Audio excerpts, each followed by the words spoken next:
What's up guys, welcome back to another video. It's me, Emily. Thank you so much for clicking on today. Today we're going to be talking about pros and cons of living on campus. Y'all, today we're going over the good things and the bad things and the ugly things about living on campus. If you guys don't know, now you know. I go to Thomas Jefferson University, East Falls campus, little suburb in Philadelphia. And I am currently living in a university-owned apartment. This video is for all of you guys who are either coming to Jefferson or at Jefferson or thinking about applying to Jefferson or at really any school, and you kind of just want to know the general gist of what it's like to live on campus and some things that I personally think are the pros and the cons.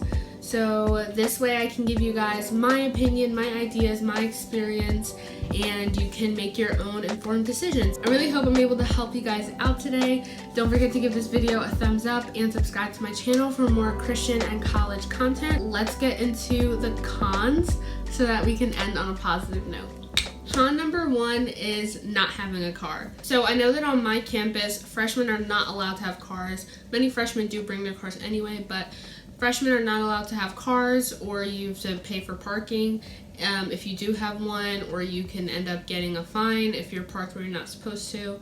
So a lot of people just don't bring their cars to campus, and a lot of college students do not have enough to even afford their own car, or they share with their siblings, so when they go to school they leave their car at home. So not having a car while living on campus can be very frustrating, and let me explain. For the most part, the downfalls of not having a car on campus are obvious. You just don't have as much freedom. Even though you have the freedom of living on campus away from your parents, you don't really have the freedom of going where you want, when you want, and because of this, you often have to use things like Uber, DoorDash, Grubhub, whatever the case is, to get things delivered to you or to get from point A to point B.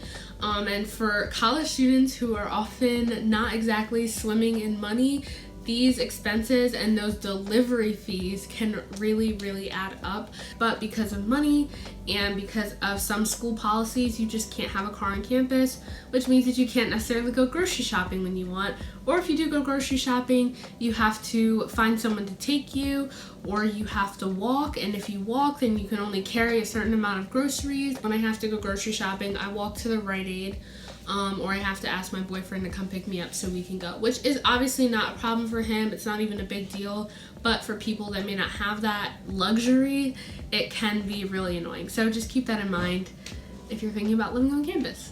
Con number two is mandatory res life activities. And like, no shade to res life at Jefferson. I'm sure they're all great, and I love the RA. I don't even know my RA, but I love my RAs last year. Of course, I think that's what RAs are really for your freshman year.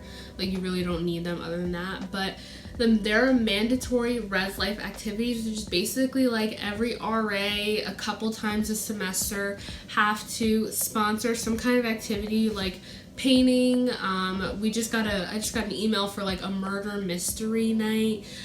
Just different things that they have to do, and those things aren't mandatory, but what is mandatory are hall meetings. Hall meetings are basically like a little check-in points that kind of just take the time out of your evening to talk to you about stuff that they're just gonna send in an email later anyway, and they like take attendance and everything. I think it's the most annoying thing.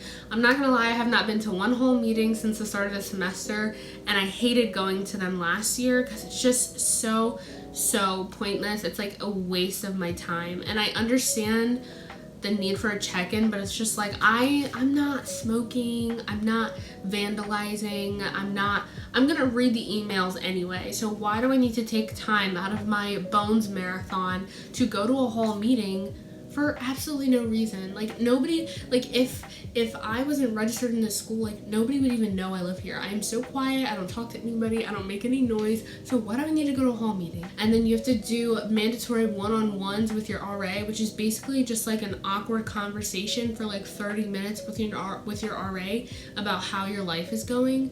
And it's just like, I understand the implications of that and why that would be cool, but no, like, it's not fun. It's just like so awkward to me, especially someone who's not super social. Like, I don't want to sit with somebody that I don't know forcibly for 30 minutes and talk about how my life is. Like, I will just talk to a counselor or my boyfriend, okay? That's what I'm saying. I think that's the most annoying thing is like the check-in, the RA thing, fire drills. Like, it's just like living, because you're living in somewhere that's university owned, you have to take part in all these different things. So it is pretty annoying at times, but it's not that bad. Speaking of living around people, the third con is neighbors. Now, this was more of a problem last year than this year because obviously this is only upperclassmen in the apartments. Last year, you guys know, I had the worst, most annoying, irritating, loud, nasty neighbors. And I'm sorry to say nasty, but they were nasty because I heard some of their conversations. They were nasty, okay? Those neighbors were literally like, the way it was set up in the Fortes dorms is that this is my bed, this is the wall, and then this is the other person's bed in the next room, and you just hear everything. I heard every phone conversation, every guy that came over. Like, I heard things that I did not want to hear when I was trying to go to sleep. So I think that's really annoying. Here, it's not that bad. The only thing is just that, like, you have people above you, at least for me, because I'm on the second floor. I have people above me and below me, so like you kind of have to be mindful about like how heavy you're walking on the floor, because you can hear everything. As for the walls, they're not directly next to each other, so it's not that bad, but up and down you can hear when somebody like drops something heavy. It's just like but it's not super annoying, but it's just something to be mindful of. If you're not the kind of person that wants to have your peace disturbed, then hey, you can't control your neighbors. But as of right now, my neighbors here are great, but last year, super, super, super annoying. Con number 4, which also has to do with sharing like a hall or a dorm or whatever the case is shared laundry. Now, I don't know if it's just me, but I'm not the kind of person to just do my laundry like in one sitting, like in 2 hours. I never do that. I literally put stuff in the washer and I leave it there. I'm like, oh, I forgot I'm doing laundry. Then I put it in the dryer.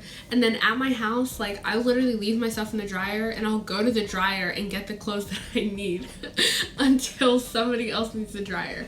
So that's the kind of person I am. But here, it's like you get your laundry done, you set the timer on your phone, done.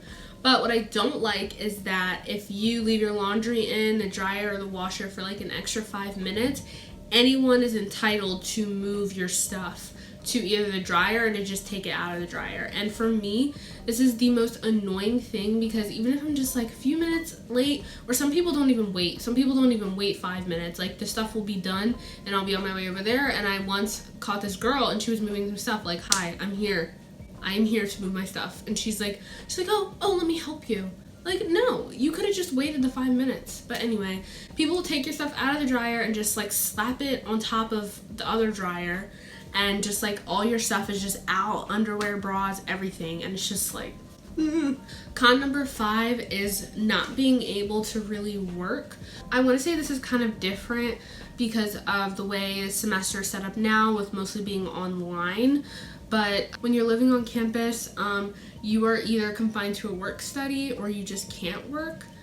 Because you don't have a car, you may not have the time. A lot of people do work studies, but they're limited to only 10 hours a week, which is very, very little compared to some people may work 20, 25, 30, or even 30, like close to 40. I know a lot of people that do that. So it can be annoying not having money, not having a job, being broke, but there are lots of ways to get around that, with ways to make money online and stuff like that.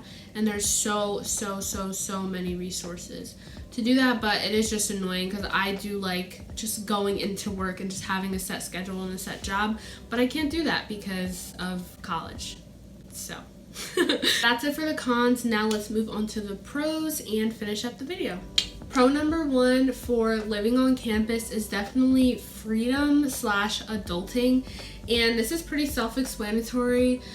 Just the freedom of not living under your parents' roof. Not that there's anything wrong with that, but just the freedom of learning to schedule your own time, kind of being responsible for yourself and not really having to answer to a bunch of other people, but kind of making your own schedule and your own life based off of what you need to do. Living on campus is a really nice gateway to independent living and becoming an adult. Pro number 2 on here is peace and quiet. So other than the whole neighbor thing I mentioned, even if you choose not to study in your room or your apartment or your dorm, there are so many places to study on campus. You could go, at least for Jefferson, I know you could go to Hayward Hall, Cambar, so many different places where you wouldn't have to get distracted. And obviously the library, there's literally 3 floors of the library, and the top floor is a silent floor. So there are so many resources to help you be productive and get away from your possibly noisy neighbors. Pro number 3 is communication / building relationships. And I personally think it is so much easier to build relationships with people when you literally live like down the hall from them. You need to borrow some dish soap, or you need to borrow some sugar. It's such a basic example, but you know, it's just so much easier to connect when it's just like, oh, hey, I have an assignment due tomorrow. Do you want to meet up in 5 minutes because you live 2 minutes from me? So it's just like so much easier to connect and bond. Not that people don't make friends with commuters. I know a handful of commuters that I bonded with last year, but it is just a lot easier. You connect on more things. Not to say that commuters don't get to have like that bond or connection with people, but it is like a lot easier to forge when you are living in close proximity with them. Pro number 4 on this list is free stuff. Now, I want to be really loose with that word because a lot of the things I'm about to mention are just included in your tuition, but from a long shot or from some kind of perspective, it is free. So this is free gym, free Wi-Fi. There are lots of events that I know my school puts on where they are free, but it's just kind of like, hey, you live here, this is your life and your school for like the next 8 months, so we're gonna put on all these different events. Like there was salsa dancing, there was like a chocolate fountain relaxation day at some point. So there's like a lot of things that are available to you that you can kind of just stop in at like during your break period or your free period or your day off. And it's just really nice because it's like, hey, I don't have to pay for this or that, and I just get it. I don't have to pay for a gym membership. I don't have to pay for Wi-Fi or for light. Like I'm not paying an electric bill right now, you know what I mean? So that is a great thing to consider. And speaking of paying for stuff, my last pro on here is that living on campus is just easier. And by easier, I mean that there are just a lot of expenses that you don't have to worry about. Like I said, electric bill, different things like your meal plan. You just get your meal plan. You don't have to worry about like the extra money that you would have to pay for food most of the time. And then it's also just like so convenient. Like if you're late for class or you need something real quick, you can just run to like the convenience store across the way, or you can run to class. If you wake up like 20 minutes before class, it's not the end. You just throw on an outfit and run over there. It's just like everything's closer, everything's more accessible, at least the things that are on campus and walking distance, and it can just make life really compact for you. So yeah. Alright guys, so that's pretty much it for the pros and cons of living on campus. I hope this was helpful in helping you decide whether you want to live on campus or not, or kind of giving you a perspective of what it's like to live on campus for you commuters out there. Definitely DM me or comment below if you have any questions or you just want to share any opinions or thoughts with me. I'd love to hear them. And yeah, that's pretty much it. Give this video a thumbs up, subscribe to my channel, and I love you all, but God loves you more, and I'll see you in the next video.